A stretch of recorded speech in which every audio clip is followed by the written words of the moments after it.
Tonight, in a special investigation, Inside Out can reveal that the company behind HS2 has been buying up properties across the north, potentially to knock them all down if the railway gets the go-ahead. So why has HS2 Ltd spent over £100 million buying up houses in a scheme that's yet to be approved by Parliament?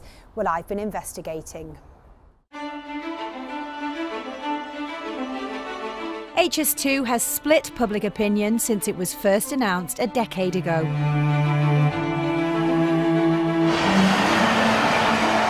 Is a train old technology? Is the West Coast Main Line really overcrowded? And do the tens of billions of pounds that HS2 will cost justify the reduction in journey times? Would it be better to invest the money in superior cross-Pennine routes linking cities in the north, or motorways, broadband and Wi-Fi? And most importantly, for the people who live here, would a new railway be a blot on the landscape?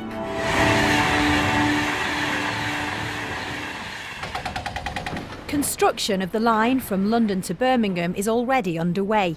Ministers say HS2 will improve north-south connections, rebalance our economy and regenerate regions. MPs want to ensure any new high-speed line integrates with Northern Powerhouse Rail, the programme designed to transform links between the key economic centres of the north. So Parliament has yet to give the go-ahead for the sections from Crewe to Manchester and Birmingham to Leeds. But HS2 hasn't been sitting around twiddling its thumbs. Since 2014, it's been buying up property along the line, and lots of it. This row of canal-side cottages is now owned by HS2. In total, there are 9 bedrooms across the terrace, bought for £1.3 million. HS2 bought this 5-bedroom detached farmhouse 5 years ago for just over £1 million. It comes complete with 1/3 of an acre of land.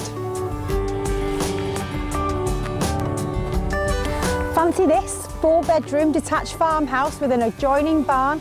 It comes complete with beamed ceilings and a Cheshire brick fireplace, bought last October by HS2 for £950,000. 4 bedrooms, 3 bathrooms, 4 reception rooms and parking for half a dozen cars, just shy of £750,000 5 years ago. This one was purchased by HS2 in June 2016. It's a 1920s thatch roof, 5-bedroom beauty. It's got 35 acres, stables, a paddock, an outdoor pool, a gym, even a staff cottage, bought for £3.1 million. In fact, through a series of Freedom of Information requests, we've discovered that HS2 has been buying up properties in Cheshire, Yorkshire, Derbyshire and Nottinghamshire. By the start of this year, they'd become the owners of 268 des-reses. That's a bill for £107 million, and some, if not all of the properties could just be demolished. It is a gorgeous estate, this, isn't it? Local independent estate agent Andrew Williams has been selling property in Cheshire for the last 18 years. What about people who want to move to this area? Is HS2 putting them off?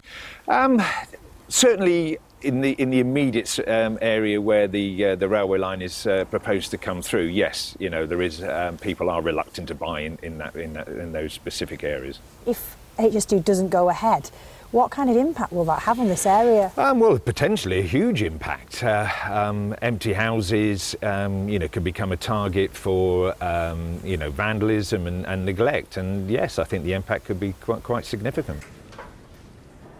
The heart of HS2 sits in Birmingham. Hello, welcome to HS2. So these are the headquarters? Absolutely.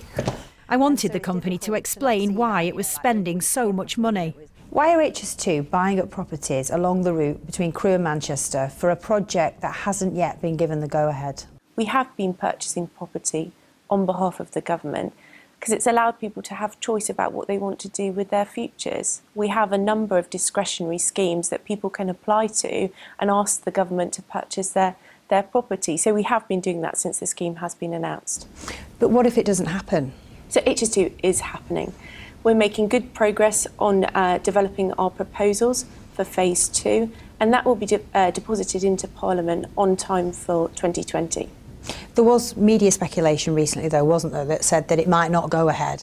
So HS2 is happening. We've already started construction for phase 1 and we're well underway of developing our proposals for phase 2. HS2 has run many public events where people who may be affected by the planned route can view detailed maps and talk to officials. This one was held near Manchester Airport.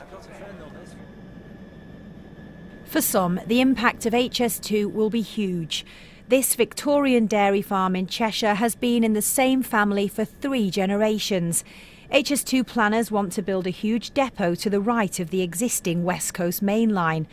Half of the estate will be replaced by a 4-kilometre long maintenance yard. It's made a bit of a mess of our farm, really. These are looking well, Richard. Yeah.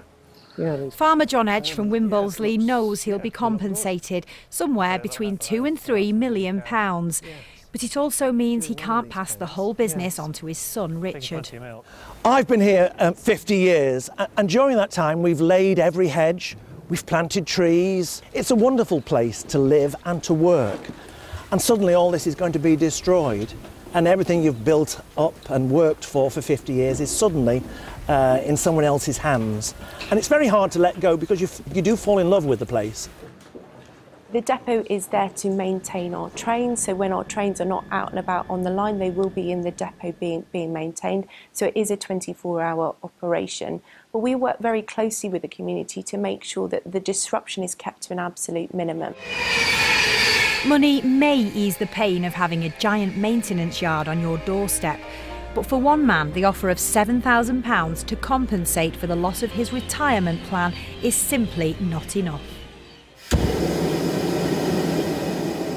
Terry Hargreaves has been a farrier in the Cheshire hamlet of Lostock Graelum since 1994, and now at the age of 65 he wants to pack it all in, sell his house, buy somewhere smaller and live off the equity.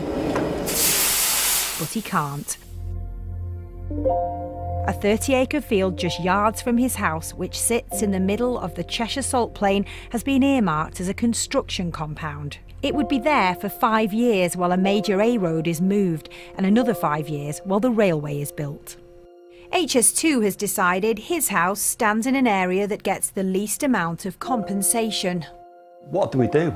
Where do we go? We can't sell, so we've got to stay here for another 10 years. We want to retire like everybody else.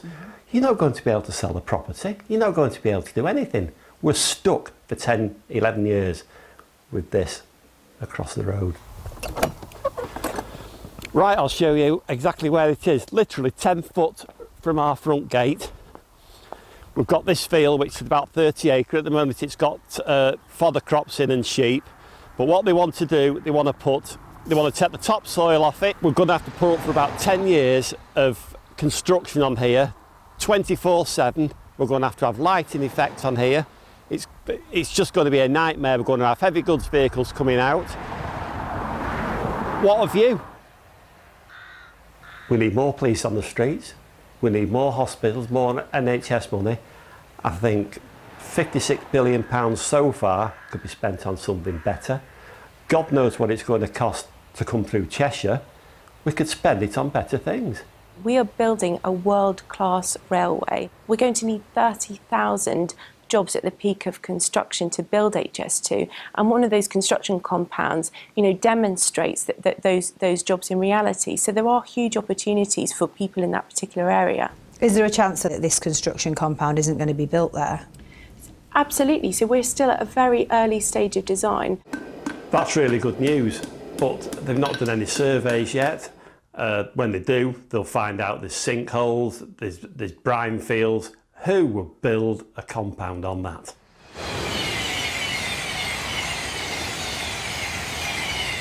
Over the last few months, the attention of politicians has been more on Brexit than HS2. We won't find out the future of this potentially huge project until it comes under the scrutiny of Parliament later this year, maybe even 2020.